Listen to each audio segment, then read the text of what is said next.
behalf of Festival co-directors Namita Gokhale and William Dalrymple, and all my colleagues at Teamwork Arts, welcome back to JLF's Brave New World. We thank you all for watching the Brave New World series, and we would love to hear your feedback on the sessions and this initiative. JLF's Brave New World brings you ideas, innovations, analysis, geopolitics, economics, and so much more. And in case you've missed watching our sessions with Nobel laureates, Booker Prize, and Pulitzer Prize winners, and so much more, please view them on our Facebook page, JLF Litfest, and on our YouTube channel, Jaipur Litfest JLF. Our official radio partner is Red FM, Bajate Raho.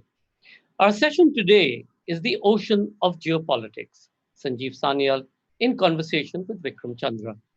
Economist, urban theorist, historian Sanjeev Sanyal and journalist Vikram Chandra navigate across the choppy waters of the Indian Ocean through the past and present. Seeking perspectives through the lens of geopolitics, they speak of trade routes and the maritime leverage that is attached to them, especially in these conflicted times. Sanjeev Sanyal is an internationally acclaimed economist and best-selling author.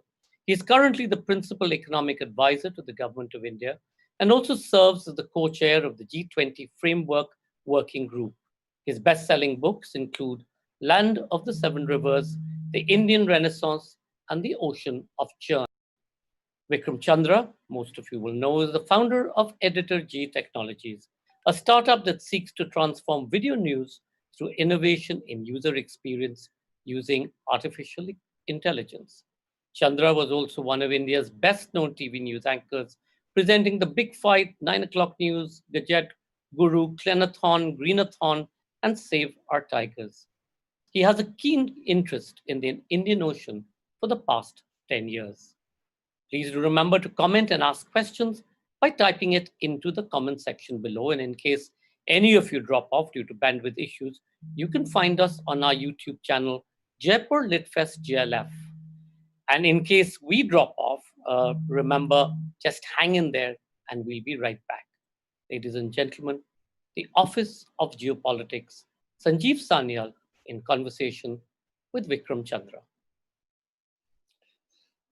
Thank you so much for that, and it's great to be here. And Sanjeev Sanyal, it's a particular pleasure to do this talk with you. The Indian Ocean has been an area of particular passion and particular interest for me, including the subject of what India should do to get back to what was once its historical position of dominance in an ocean which is the only ocean that actually bears the name of a single country, which is why your book, The Ocean of Churn, I have to say, is one of the most fascinating accounts of the history of this entire region and the Indian Ocean in particular. So thank you so much for doing this. First of all, the importance of the Indian Ocean. I mean, we are always grounded by the recent history of the times we are coming from. So there's been so much talk about the Atlantic, which was so powerful and so important in the first part of the 20th century. And then there was so much talk about the Pacific. But for a large part of human history, actually it was the Indian Ocean that was perhaps the most important ocean of them all. And now maybe we are getting back to that with the Indo-Pacific and concepts like that. You're absolutely right, Vikram, and thanks for agreeing to do this talk with me, and a big thanks to Shanja and his team. You're absolutely right. For almost all of human history, the Indian Ocean has been kind of the fulcrum of the world economy, fulcrum of global geopolitics.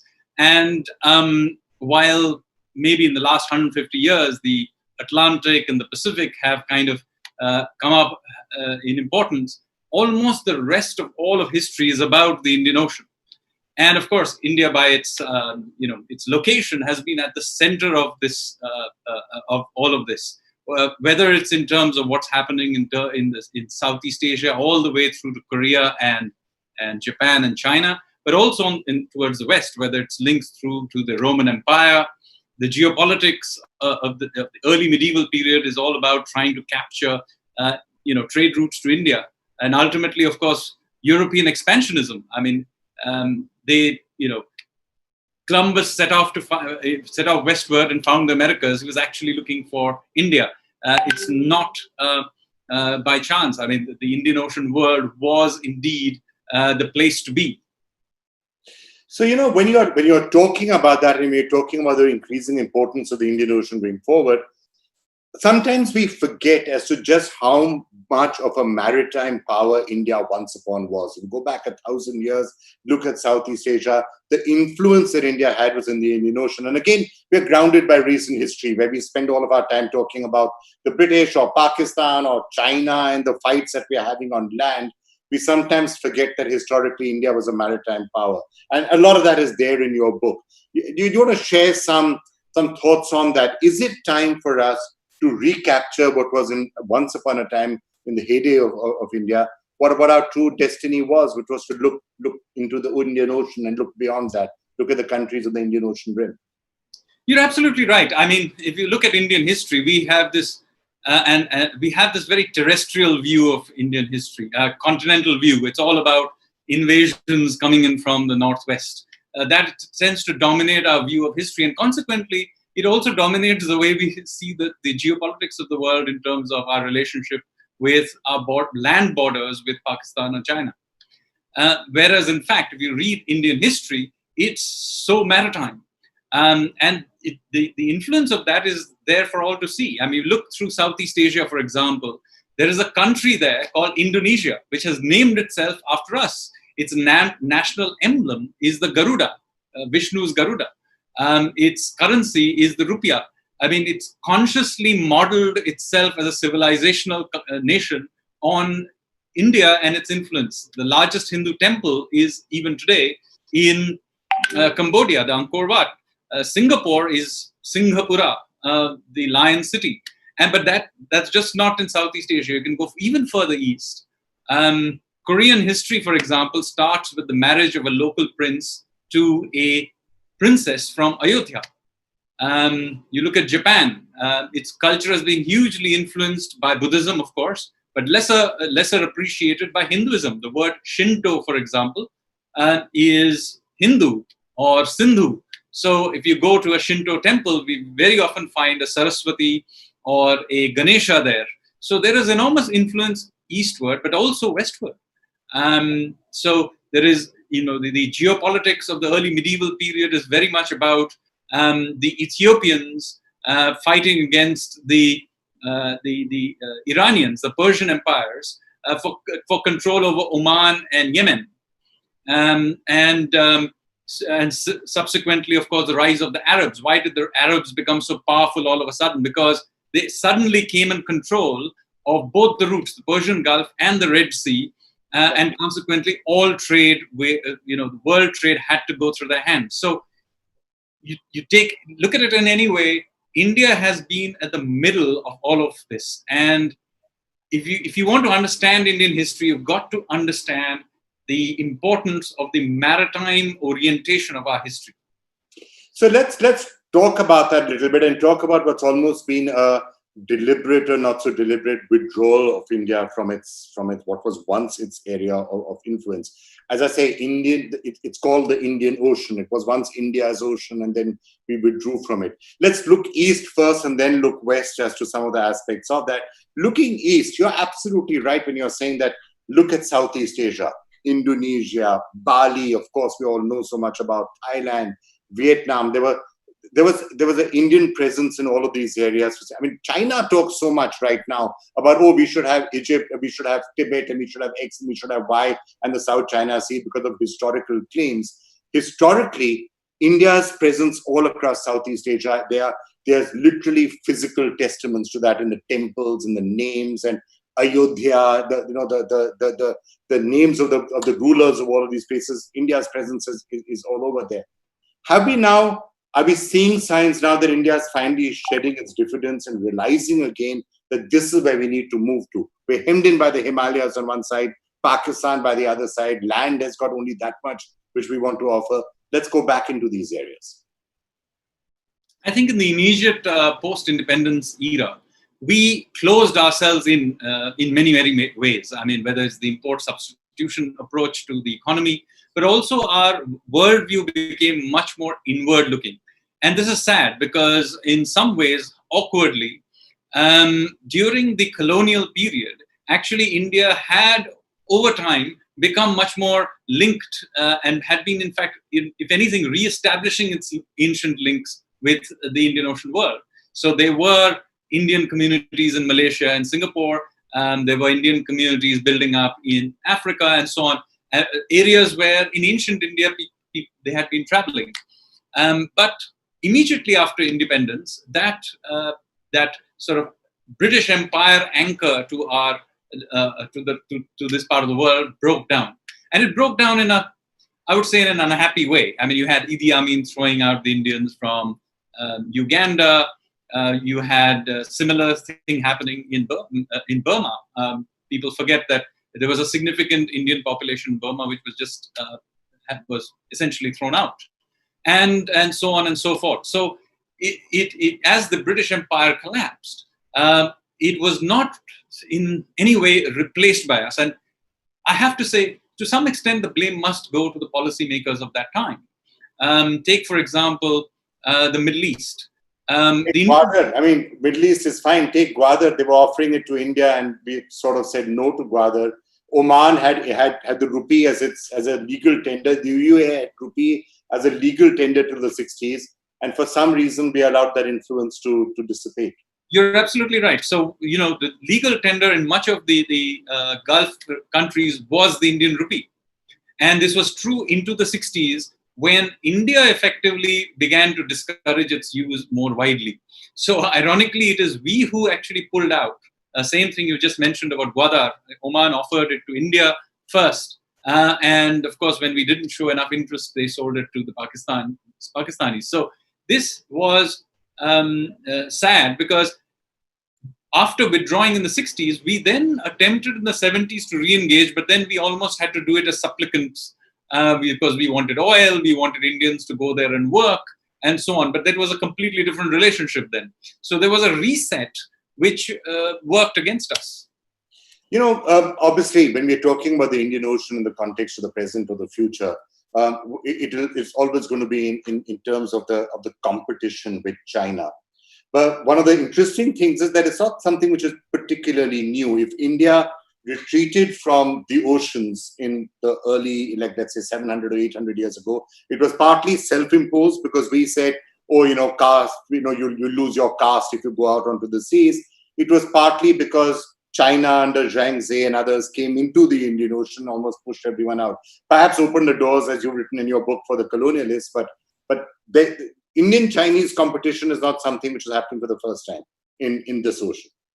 You're absolutely right. So India and China as civilizations and the civilization empires that existed at various points in time have competed with each other in multiple ways. And the Indian Ocean has, not surprisingly, and Southeast Asia have been a part of that competition. So I'll give you a flavor of two periods on which this has happened, and you will immediately see how different things were between, say, the Chola period with the 11th century and by the 15th century, how things had completely changed. So just bear with me while I tell you the two stories. So if you went back to the early 11th century, world trade was essentially about trade from Fatimid-ruled Egypt to the Chola Empire, which controlled most of southern India and Sri Lanka, and then through Southeast Asia to Song Empire in China. And this trade eastward used to go through two major straits. One was the Malacca Straits, which is between what is now Malaysia and Sumatra, and the other was the Sunda Strait, which went through Java and Sumatra. Now, typically, the Sunda Straits was controlled by the Javanese, and the Malacca Straits was controlled by the Srivijaya Empire of Sumatra. So that was the balance of power, so to speak. Now, in the very beginning of the 11th century, I think around about 1014 or thereabouts, the Javans began to threaten the Sumatrans. And the Sumatrans signed up with the Song Empire in China for support. And so they got a lot of Chinese support, and they began to push the Javans out. And they were so successful that they suddenly came in control of both the straits. And like any monopolist, what they did is they began to extract rent, i.e. high taxes on trade going between India and China. Now, this is something, not surprisingly, irritated the Cholas, who controlled southern India.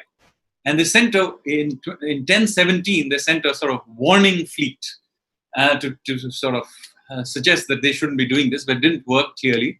because in 1025, at about exactly the same time that Somnath was being sacked, by the way, by Mahmud Ghazni, Rajendra Chola sent this massive fleet from Nagapattinam through the Sunda Straits and then into the Malacca Straits and sacked all the Srivijaya ports. And then the main battle was fought on the mainland in Kadaram, which is modern Kedah in Malaysia. And then the Srivijayan Empire, army was completely demolished. And then the fleet came back. Now, the Cholas didn't attempt to conquer Southeast Asia. What they did, however, do is they established control enough that these two straits became open and trade was reestablished. Yeah. Also interesting is what the Chinese did in response. Now, clearly the Srivijaya were their allies and vassals. Interestingly, they did nothing. Now, why they did nothing is unclear, but it's quite possible that they were just as irritated by the rent extraction by the Sumatrans. But it is known that a few years later, the Cholas and the Srivijaya sent a joint embassy to the Song court. So clearly, it was something that the Chinese accepted. So the first battle in a sense was India won China 0, if you like to say, and that was that entire. We don't quite know. It certainly was the case that India did push back Chinese influence, and the Chinese understood it because it suited their cause as well. We don't know. But the second one was where the Chinese were able to. India did pull back to the land, and then when Zhang Zhe and the treasure fleet and all came, then after that, that really set the stage almost for a colonization of India. So now I'll tell you about the second story, which is somewhat different. Now the Chola Empire collapsed, and then of course we had the Turkic invasions, which basically tore apart much of southern India, Malik Kafur and so on, destroying the empires there. And you see Indian naval power also kind of shrink as a result of this. Now, by the time you arrive at the beginning of the 15th century, by the way, just to say that just at the time that the Turks were invading India, just a little bit after that, the Mongols did pretty much the same thing to both the Arabs on one side. They sacked Baghdad, and they also sacked and destroyed the Chinese Song Empire. So this entire universe I described in my first part of my talk was completely demolished by Central Asian invaders. But China and the Arabs, but here we're talking about the China, by the early 1400s, they had come back under the Ming. And the Ming began to fund these huge maritime expeditions into the Indian Ocean, led by a very unlikely person, a Muslim eunuch admiral called Zheng He. And he led these huge treasure fleets into the Indian Ocean. And after a while, they were massive. Some of their ships were big by modern standards. And put it in perspective, they were 4 to 5 times the size of Vasco da Gama's ships. So these were huge. 400 feet, I think, was his lead ship, as compared to Christopher Columbus's 85 feet or something. Yeah, so they were huge. And each of them had something like 20 to 25,000 people in each one of these expeditions. So these are not trivial expeditions. And they turned up in the Indian Ocean, and they began to change kings and move pieces around over a period of time. And they tried, I think, semi-successfully to replace the king of Sri Lanka, for example. They also backed the Islamization of Malacca, and they backed it against the Majapahit kings of Indonesia and pushed them back. That is how the Majapahit culture ended up in Bali. When you go to see the Hindu culture in Bali, that is originally the Majapahit culture of Java. So they began to move all these pieces around. And if you had been there in 1440, you would have said, this is certainly the next century or more is going to be the Chinese period, because they simply were vastly more powerful than everyone else. But what is interesting is that domestic politics got in the way. So the old emperor died, and a new emperor came to the throne. And the new emperor had the backing of the Confucian bureaucrats, the Mandarins. And the Mandarins hated the eunuchs who controlled the navy. Now, because they disliked each other, there was a court intrigue, and the bureaucrats did what all bureaucrats would do under the circumstance. They switched off the money. And I mean, for you, that's really interesting. You are, as the principal economic advisor to the government, you know what happens if you start switching off money. And then, of course, the Navy just died. The Chinese Navy actually rotted in the ports. And their records of these voyages were actually suppressed to such an extent that even the Chinese themselves more or less forgot about it. It was only in the 20th century that we began to rediscover them. Yeah. And so there was this massive withdrawal of Chinese power. So the Chinese had come into the Indian Ocean, knocked down everybody else, particularly the Indonesians, who by this time were very powerful. So they knocked down the Indonesians, but also everybody else, the Arabs and everybody else, and then suddenly withdrawn for extraneous reasons. So this is the context in which Vasco da Gama turned up in the Indian Ocean. Now you wonder why the Portuguese, with just a handful of ships, were able to take over the whole Indian Ocean within a few short years. Well, because the Chinese had been there and they had withdrawn. So the Indian naval power after the Cholas and others had already withdrawn partly. Then the Chinese came in, they withdrew, and then the Europeans came, and the rest is history, and it's known history. So I'm going to sort of try and skip back a little bit to the present time, because history, I think you're fond of saying that history may not repeat itself, but it rhymes. So some of what is happening right now is rhyming with that. And let's just take one example, the Malacca Straits that you were talking about. Way back, right? Chola dynasty time, what's going to happen to the Malacca Straits and who's going to control it was a major issue. If there is one thing that the Chinese would be scared of today, and the one pain point that India has over China, it is we can plug the Malacca Straits anytime that we really choose to. And that's like it's the place where your granduncle was once, I think, imprisoned, the Andaman and Nicobar Islands. India has potentially 5 unsinkable aircraft carriers in the Andaman and Nicobar Islands. And I don't know if it's just a coincidence, but once the government had announced a week or 10 days ago that we are going to build up these 5 or 6 potential bases, 2 days later came the news that the Chinese are talking and withdrawing from Galwana. Maybe it's a coincidence, maybe it's not. But it's again an indication that the Indian Ocean is where India's power is potentially the greatest. Your ability to pressurize other people is the greatest. The Andaman and Nicobar Islands in particular, like has happened in the past, if you think again the way what used to happen through history, you say, okay, we will build up the Andaman and Nicobar Islands and these 4 or 5 bases, and we will have China or anybody else under pressure. So that's the way you should learn from history and apply it now. So, I have to be careful about what I say about contemporary events. As you can imagine, I'm a government official. This was announced by the government 1 week ago, so it's fine. I mean, they did say yesterday. But I will not go into what may or may not imply.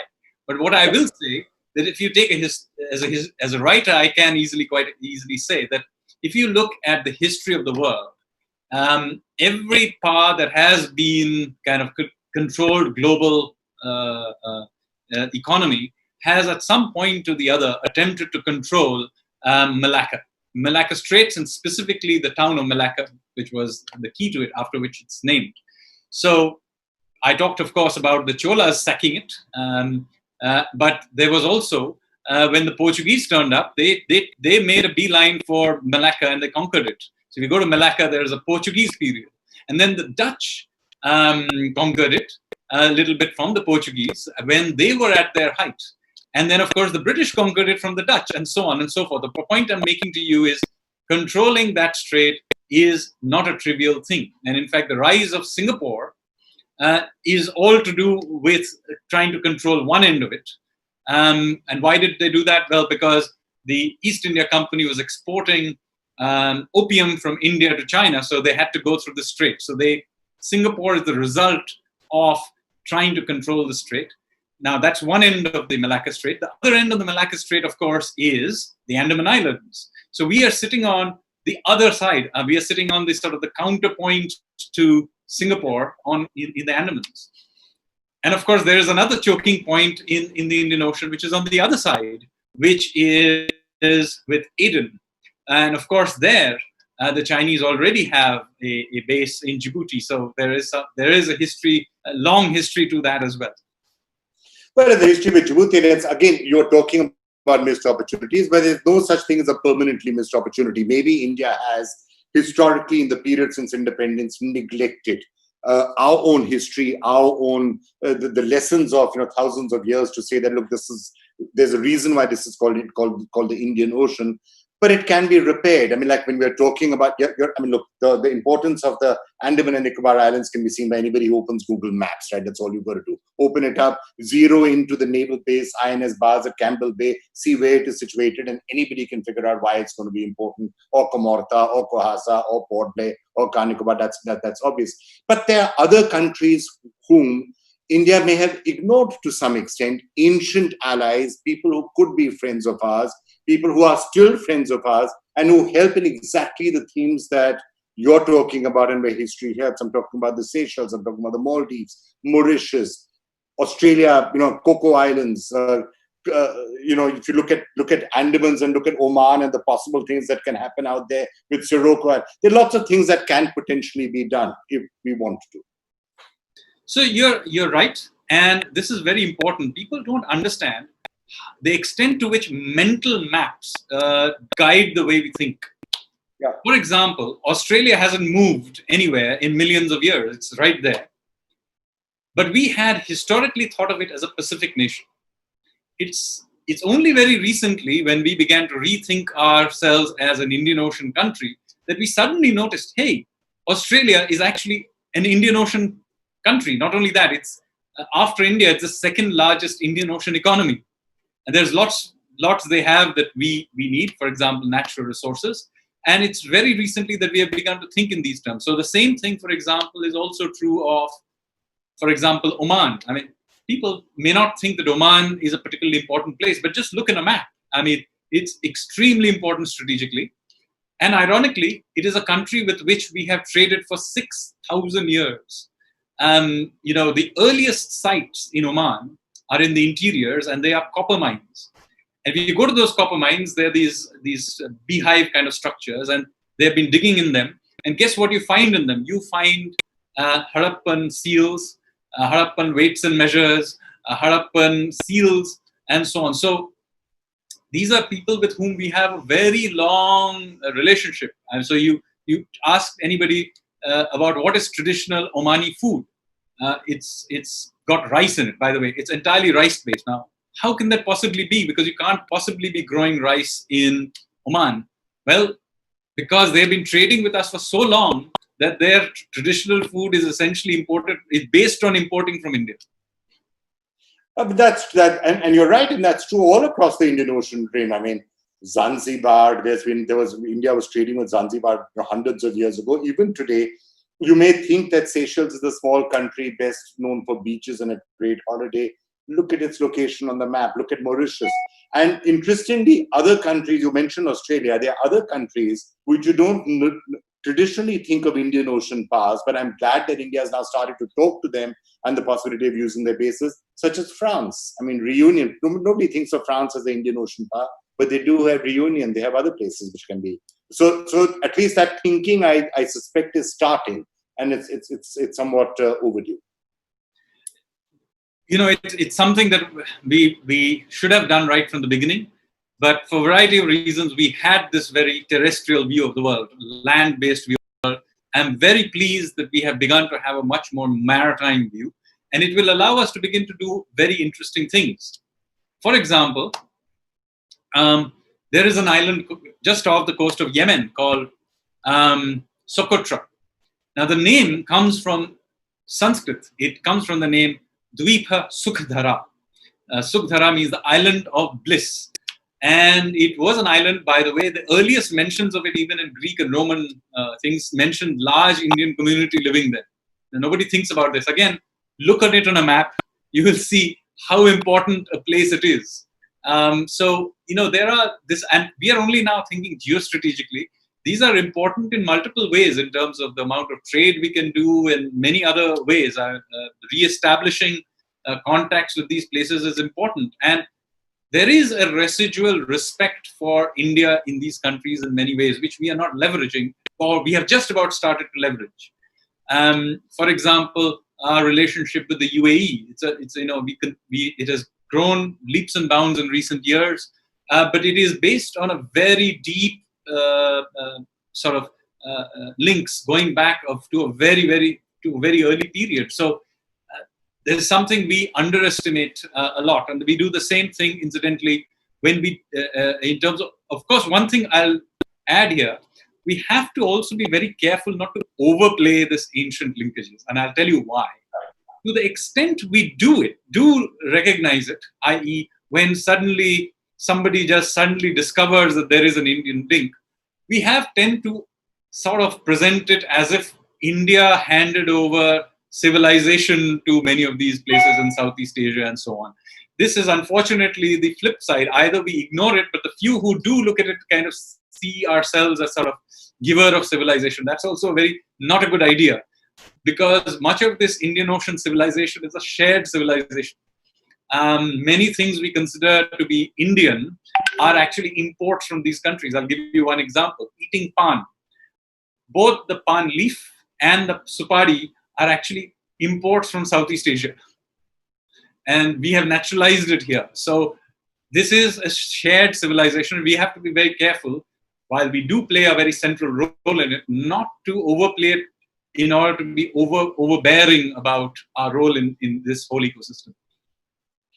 I'm sure you and others, if you're looking at that, yes, that ancient linkage and the rest of it, do you think there's a lot of economic value that countries like Indonesia and Vietnam and others are fast rising powers? They were our really close trading partners, right? We used to send things by ship to a certain point, transport them on land across the Isthmus of Kra, and then again ship it across to Vietnam. Do you think there is a lot of scope, given what's happening economically, forget about geostrategically, where that sort of a bond with ASEAN and others can be rebuilt? So the reason there were links in the ancient times was geography, and the geography remains the same. So I think that is true. I mean, if you look at our current growth in terms of our own economic linkages, links with Middle East, or for example, even with Singapore, have grown leaps and bounds. There are large Indian communities living there. We get huge amount of remittances there, but even our exports, particularly goods exports, goes to these countries in these areas. So I think there is a big case of our building on this. India's, for example, you look at where does our energy come from? It comes from the Gulf, where a lot of our remittance comes from the Gulf. A lot of our exports in terms of foodstuffs, etc., agriculture exports, all of this goes to the Gulf. So there are always been historical links, and they continue to be modern links of today. And interestingly, they are also they will always play into the geopolitics of whichever time it happens to be, in our time or in later times as well. So I don't think we can wish it away. Our problem is we have, in recent history, not been adequately adding into our mind space. As I told you, the intellectual frame of reference is very important. If your intellectual frame of reference is a continental one, then Australia is irrelevant to it. You begin to think of it, it's somewhere out there in the Pacific. It's not. It's right next door to you in the Indian Ocean. So the same thing is that when you think of Africa, you can think of it as a gigantic continent, but some part of it is right next door and some part of it is very, very far away. So the mental frame is very, very important. I think that's absolutely correct, and I'm starting to now see questions coming in, so I'm going to take it. Why is exploring history from the angle of the sea, maritime history, not given primary importance? I think that's a question from Arun, and that's pretty much what we are talking about. When we think of history, when we think of what's happening around it, even when we think of geography, we all remember what Vajpayee said, that you can choose your friends but not your neighbors. We tend to think of neighbors, yes, there's Bangladesh and Sri Lanka, Nepal and Bhutan, that's fine. But when we think of neighbors, it's quite often, oh my God, we got Pakistan up there, and what a troublesome neighbor we've got, and there's China, and what a troublesome neighbor we have. But if you think about it, all of these, the Indian Ocean is really where our neighborhood is. And there we do have lots of benefits. So geography need not only be bad for India because it's given us Pakistan next to us. It can be good also. We've got the Andaman and Nicobar Islands, which is India, and you're sitting right there on the mouth of the Malacca. And we tend to forget the Lakshadweep. That's closer here, and maybe not quite as strategic a location, the mouth of the Malacca, but I take your point, yes. So this question that Arun is asking, when you're looking at history, why is it that maritime history is not given enough importance? Well, it's a complicated debate, and I have spoken on this at length. But there may be a very simple, the simplest answer I can give to you is that after independence, our capital happened to be in Delhi. Sitting in Delhi, we ended up thinking of our history in terms of purely these land-based northern empires, as if somehow that was what drove everything in history. So you know, you will read our history textbooks and you learn about obscure dynasties like the Lodhis, but you learn almost nothing about the Cholas, the Pallavas, the Chalukyas, and so on, who were southern empires. I think this is again is probably a capture of history just by virtue of being fact that our capital happens to be Delhi. If it happened to be Mumbai, maybe our history books would have been written in a completely different way. Yeah, that's true. That's actually very valid. Or Chennai, for that matter, when you would have been really thinking about the Indian Ocean and the Southeast Asia far more. Ajit's asked, how important is the Indian Ocean for China's string of pearls strategy, and how is it a threat to India? Well, we've been also talking about an Indian string of pearls that'll make China's life difficult. But yes, people talk more about the Chinese string. Well, as I said, as a government official, I can't get into too many details, so I'll let Vikram really take that. All I will say is, any sport is played by both sides. It's not only one side that can have moves. Well, I mean, I know you can't talk about it, but I think we've been discussing some of this, Ajit, a little earlier, and it's obviously the Chinese string of pearls are a threat to India, but India does have advantages. Let's not forget, you've heard us talking about the Andaman and Nicobar Islands. You have Australia as an ally, France as an ally, Maldives, Seychelles. You could actually put bases all across the Indian Oceans, or places of Indian influence all across the Indian Ocean, which makes it virtually impossible for the Chinese or anybody else to traverse. Not just the Malacca Strait. If you've got the Sunda Strait, if you've got Indonesia as an ally, Australia as an ally, you can have something on the Coco Islands. It's very easily doable to really give China a headache, and a headache such that they will find it very difficult to come into the Indian Ocean. So there is a problem they can have. You can keep talking about Gwadar and the rest of it, but India does have a response to this, and it's for us, I think, to take it over. Well, similar question, Om Prakash Parikh says, China has taken one strategic port in Sri Lanka. Is that a great threat to India? I mean, I know Sanjeev can't talk about some of the stuff he is in. Threat, yes. Is it something that can be countered? Yes. Ambat Tota is not really a naval place right now. I'll just add here that one of the things that you have to remember about OBOR or any such kind of approach is, do remember, one, nobody loves their banker. So running up debts or large debts is not with another country doesn't necessarily mean that you are going to necessarily love your creditor. So it is a double-edged sword.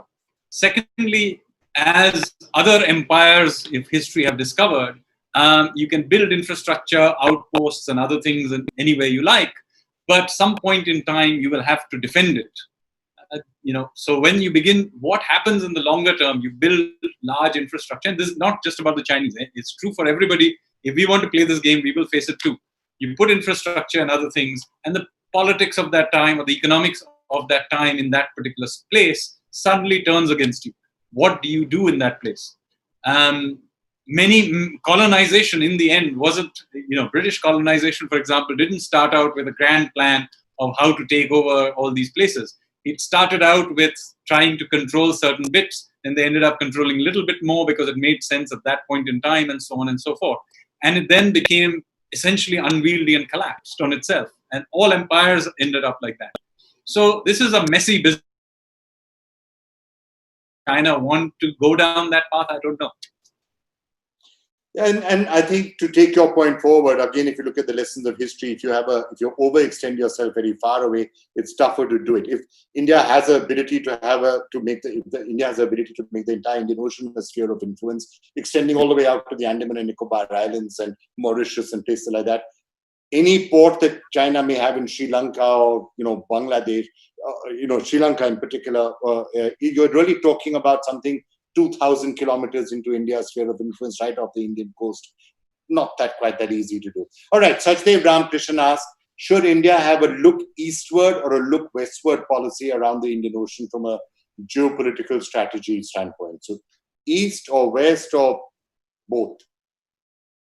Well, I think we should stop thinking in these terms altogether. If we are going to think of the Indian Ocean, you have to know that the Indian Ocean is a pretty integrated, not just historically, but in many other ways.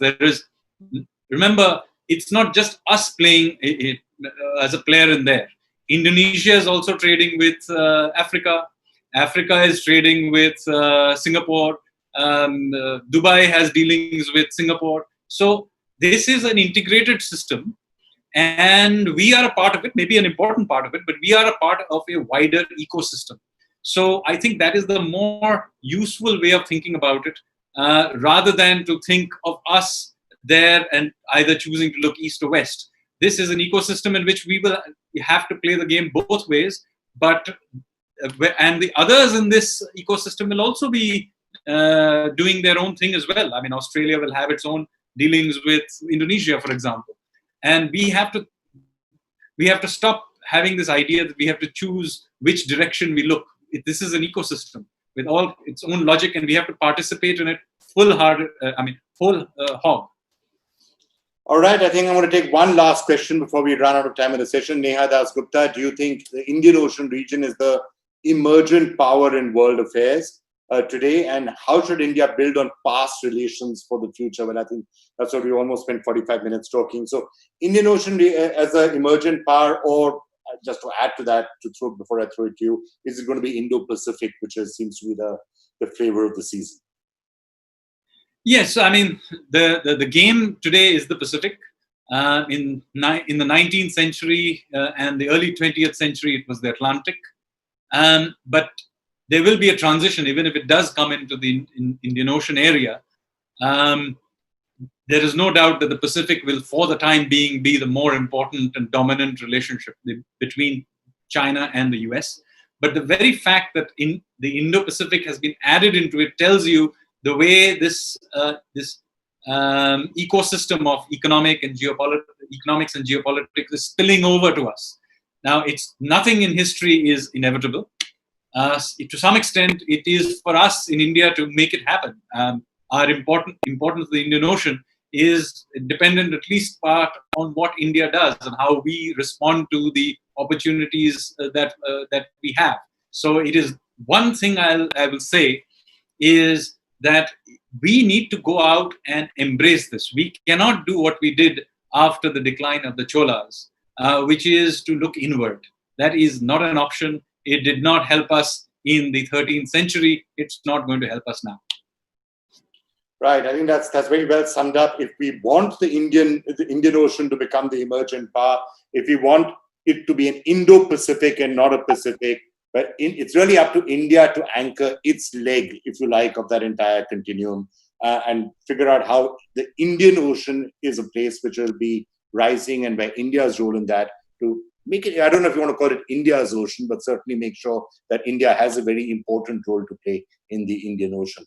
I think we are out of time. Sanjeev, Sanyal, thank you so much for joining us. I'm going to toss it back to Sanjoy and the others. Thank you so much, Vikram Chandra. Thank you so much, Sanjeev, Sanyal. As you rightly said, there's no permanent mistakes as far as history goes, and we can revisit the issues around the Indian Ocean. I know my father, if he was alive, would have embraced both of you hugely. Admiral Roy spent much of his time knocking on the doors of the mandarins in South and North Block, writing many books on the Indian Ocean and hoping that they would listen to his plea that they had to act. But hey, better late than never. Thank you both, and thank you all for watching. I'm sorry we couldn't take all of the questions, but should you wish to know more about the Indian Ocean and its history, Sanjeev's books are absolutely brilliant, and they're available, I think, on Amazon, right, Sanjeev? Yes, that's right. Amazon and Flipkart, most platforms. And across bookshops. Of course, there's no airport bookshops anymore, but certainly bookshops in your neighborhood and across the world, it's on Amazon, so go out and buy it. Thank you very much, Vikram, and thank you for bringing us Editor G, and thank you for joining us in this conversation. This is a whole new age of news, and I hope you all will join us again at 8:30 for our next session. If All the World and Love Were Young, Stephen Sexton in conversation with Gillian Canning, that uncovers the core of poetic imagination. Stephen Sexton explores his acclaimed debut poetry collection about love, loss, memory, childhood, imagination, and grief. Sexton's verse conveys the anguish of a mother's death through the levels of the classic video game Super Mario World. See you at 8:30. Thank you to our radio partner, Red FM. Bajate Raho.